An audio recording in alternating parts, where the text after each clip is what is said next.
அன்பு நேயர்களுக்கு இனிய வணக்கம். மேசம் ராசிக்கார நேயர்களுக்கு நம்ம இன்னைக்கு வீடியோ பதிவுக்கு முழுமையா போறதுக்கு முன்னாடி முருகரை மனதார வணங்கிட்டு வீடியோ பதிவுக்குள்ள போகலாங்க. ஓ முருகா போற்றி, ஓ முருகா போற்றி, ஓ முருகா போற்றி, என்னை காக்கும் முருகனே போற்றி. நல்லதே நடக்கும், நல்லது மட்டும்தான் நடக்கும். நம்மளோட மேசம் ராசிக்காரங்களை பொறுத்த வரைக்கும் இவங்க அடுத்தவங்க செய்ய முடியாதுன்னு ஒதுக்கி வச்ச காரியத்தை கூட அழகா திட்டம் தீட்டி முயற்சி பண்ணி அந்த காரியத்துல வெற்றி அடையக்கூடியவங்களா இருக்காங்க. உரி விலகாத அம்பு போல குறிக்கோள் தவறாம இவங்க வாழ்ந்துகிட்டு இருக்காங்க. தங்களை நாடி வர்றவங்களை நன்கு உபசரித்து வேண்டிய உதவி செய்யறதுல வல்லவர்களா இவங்க இருக்காங்க. தெய்வ அருளும் திட சிந்தனையும் கொண்டவங்களா இவங்க இருக்காங்க. இவங்களை பொறுத்த வரைக்கும் தான் மட்டும் நல்லா இருக்கணும் அப்படிங்கிற சுயநலமெல்லாம் கிடையாதுங்க. தன்னை சுத்தி இருக்கிற எல்லாருமே நல்லா இருக்கணும் அப்படிங்கிற பொதுநல குணத்தோட இவங்க வாழ்ந்துகிட்டு இருக்காங்க. இவ்வளவு அருமையான நற்குணங்களை கொண்ட மேசம் ராசிக்கார அன்பர்களே, எல்லாரும் ஆரோக்கியமா இருக்கீங்களா? ஏங்கம்மா நீங்க வேற எங்களை பார்த்து இப்படி ஒரு கேள்வி கேட்குறீங்களே?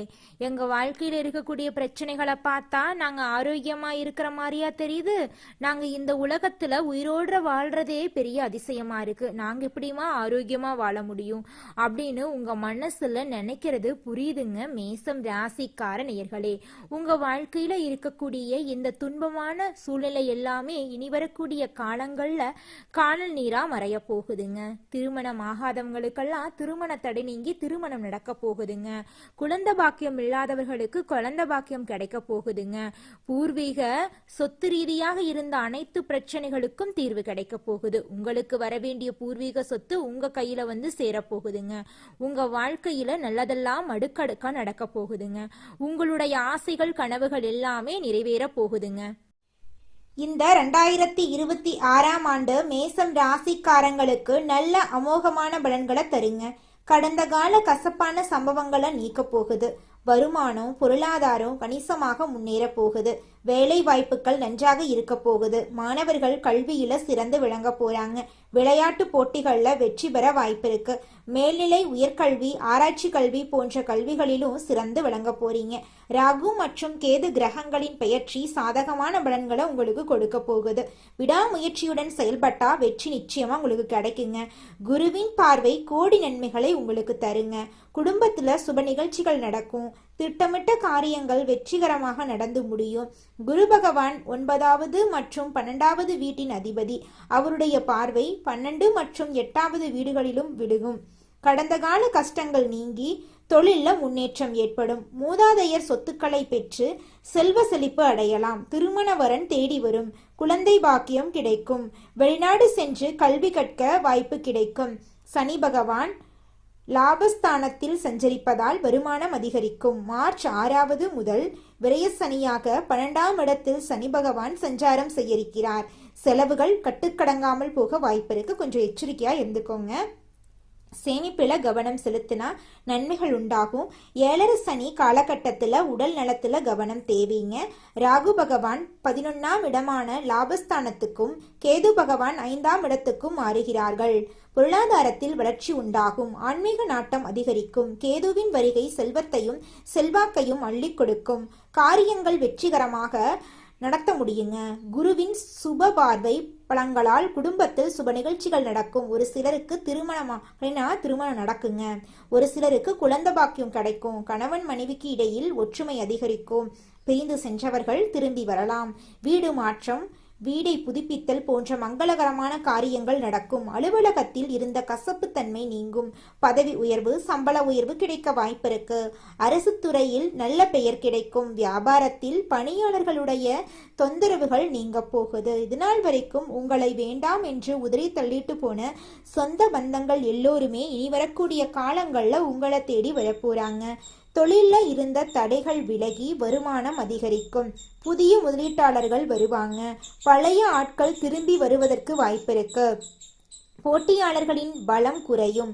வெளியூர்களில் வியாபாரத்தை விரிவுபடுத்தலாம். குருவின் பார்வையால் தொழிலில் கூடுதல் லாபம் கிடைக்கும்.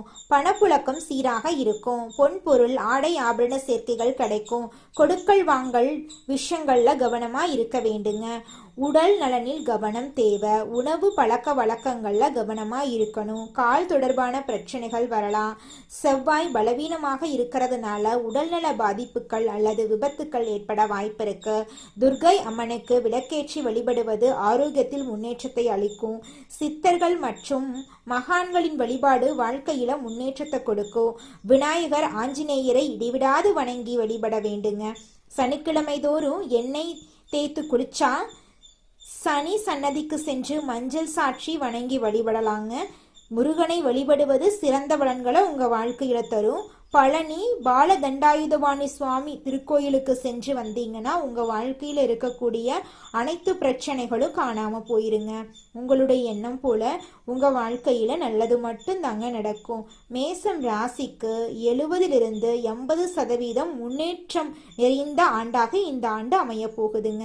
பிறந்த ஜாதகம் நல்லா இருந்ததுன்னா சிறப்பான பலன்கள் உங்களுக்கு கிடைக்கும். ஜாதகம் பார்க்க, பெயர் வைக்க, வாஸ்து சாஸ்திரம் பார்க்க, நல்ல நாள் பார்த்து செயல்படுறது ரொம்பவும் நல்லதுங்க. இந்த உலகத்துல யாருங்க கோடீஸ்வரன்? கோடி கோடியா பணம் வச்சிருக்கிறவங்களா, பிடிச்ச உணவுகளை சாப்பிட்றவங்களா, பிடிச்ச உறவுகள் கிட்ட பேசுறவங்களா? இதுல யாருமே கோடீஸ்வரன் கிடையாதுங்க.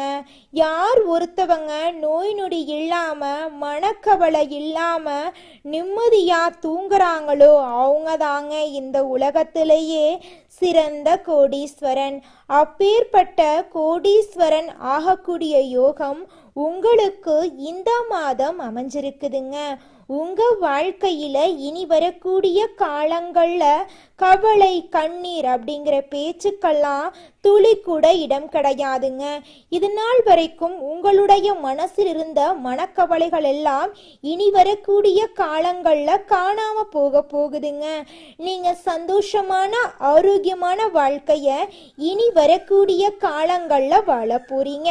உங்க வாழ்க்கையில சந்தோஷம் நிலைச்சிருக்க போகுதுங்க. மேசம் ராசியினரே, இந்த மாதம் பணவரத்து கூடுங்க. ஆனா எந்த காரியத்தில் ஈடுபட்டாலும் அடுத்தவரை நம்புவதில் எச்சரிக்கை தேவைங்க. உங்களுக்கு மிகவும் வேண்டியவர் உங்களை விட்டு விலகி செல்லலாங்க. மாற்று மதத்தினரின் உதவி உங்களுக்கு கிடைக்க போகுது. தொழில் வியாபாரத்துல எதிர்பார்த்த பணவரவு உங்களுக்கு இருக்குங்க. போட்டிகள் குறையும். புதிய முயற்சிகள்ல ஈடுபட தோன்றும் உங்களுடைய மனசு. பங்குதாரர்களிடம் இருந்து வந்த மனக்கசப்புகள் மறைய போகுது. உத்தியோகத்தில் இருப்பவர்கள் செய்யும் பணிகள் திருப்திகரமாக நடந்து முடிய போகுது. எதிர்பார்த்த இடமாற்றம் உங்களுக்கு கிடைக்க போகுது. மேலிடத்தின் மூலம் உங்களுக்கு நடக்க வேண்டிய காரியங்கள் அனுகூலமாக நடக்க போகுது. குடும்பத்தில் இருப்பவர்கள் உங்களை அனுசரித்து செல்வது மனதுக்கு இதமானதா இருக்க போகுது. கணவன் மனைவிக்கிடையே சிறிய வாக்குவாதம் ஏற்படலாம். கொஞ்சம் விட்டு கொடுத்து போறது உங்களுடைய இல்லற வாழ்க்கைக்கு ரொம்பவும் நல்லதுங்க. பிள்ளைகள் உங்களை புரிந்து கொண்டு நடப்பது மனசுக்கு நிம்மதியை தரும். குடும்பத்துல எதிர்பாராத சில காரியங்கள் நடக்கலாம். கொஞ்சம் எச்சரிக்கையா இருந்துக்கோங்க. பெண்களுக்கு சாமர்த்தியமான பேச்சின் மூலம் காரிய வெற்றி உண்டாகும். அடுத்தவரை நம்பி பொறுப்புகளை ஒப்படைக்கிறதுல கவனம் தேவை. கலைத்துறையினர்களுக்கு இருந்து வந்த வீண் பிரச்சனைகள் நீங்கும். மரியாதை அந்தஸ்து உயரும். வெளிநாட்டு பயணங்கள் கைகூடும். தொழில் சிக்கல்கள் நீங்கும். தொழில நன்மைகள் நடைபெறும். கூடுதல் லாபம் கிடைக்க போகுது உங்களுக்கு. அரசியல் துறையினர்களுக்கு பதவி உயர்வு கிடைக்கும். சிலருக்கு பதவி உயர்வு, புதிய பதவி, கூடுதல் பொறுப்புகள் எல்லாம் கிடைக்கலாம். மேலிடத்தின் மத்தியில் மதிப்பு உயரும். புதிய வாகனங்கள் வாங்குவீங்க. சக மனிதர்களிடம் மரியாதை அதிகரிக்கும். மாணவர்களுக்கு கல்வியில இருந்த போட்டிகள் விலகும். பாடங்களை படிப்பதில் இருந்த இடையூறுகள் நீங்க போகுது. உங்களுடைய வாழ்க்கையே சொர்க்க வாழ்க்கையா மாறப்போகுதுங்க. மேசம் ராசிக்காரர்களே, உங்களுக்கு அதிர்ஷ்டம் தரக்கூடிய நிறம் வெள்ளை நிறம், ஆரஞ்சு நிறங்க. அதிர்ஷ்டம் தரக்கூடிய திசை தென்மேற்கு வடகிழக்குங்க. அதிர்ஷ்டம் தரக்கூடிய எண்கள் 6, 8ங்க. அதிர்ஷ்டம் தரக்கூடிய கிழமைகள் வியாழக்கிழமை, வெள்ளிக்கிழமைங்க. உங்களுக்கு அதிர்ஷ்டம் தரக்கூடிய மலர்கள் என்னன்னு பார்த்தீங்கன்னா மல்லிகை மலர், ரோஜா மலருங்க. குலதெய்வம் எங்கேயோ இருக்குது, என்னமோ இருக்குது அப்படிலாம் நீங்க நினைக்க வேண்டாங்க. நீங்க எங்கிருந்தாலும் ஒரு தீபம் ஏத்தி வச்சு அந்த தீப ஒளியில தெய்வங்கள் இருக்கிறாங்க அப்படின்னு நினைச்சு வழிபாடு செய்யுங்க. குலதெய்வமே தெரியாவிட்டாலும் வீட்டுல தீபம் ஏற்றி வச்சு ஏதாவது ஒரு நல்ல நாள்ல குலதெய்வத்தை நினைச்சு வழிபாடு செய்யுங்க. குலதெய்வ வழிபாடு குலம் காக்குங்க, குலம் தலைக்கும்.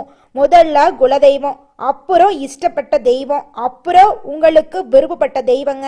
எந்த கோயிலுக்கு போனாலும் என்ன பண்ணாலும் ஏற்றமில்லை அப்படின்னு நீங்க சொல்லுவீங்க. தினமும் எந்திரிச்ச உடனே சூரிய பகவான நமஸ்காரம் பண்ணுங்க. அவங்களுடைய அனுகிரகம் இருந்தா போதும். மற்ற கிரகங்கள் எல்லாம் சாதகமா இல்லைனா கூட பரவாயில்ல, அந்த சூரியனுடைய பிரகாசம் உங்க வாழ்க்கையவே பிரகாசமா மாத்திருங்க.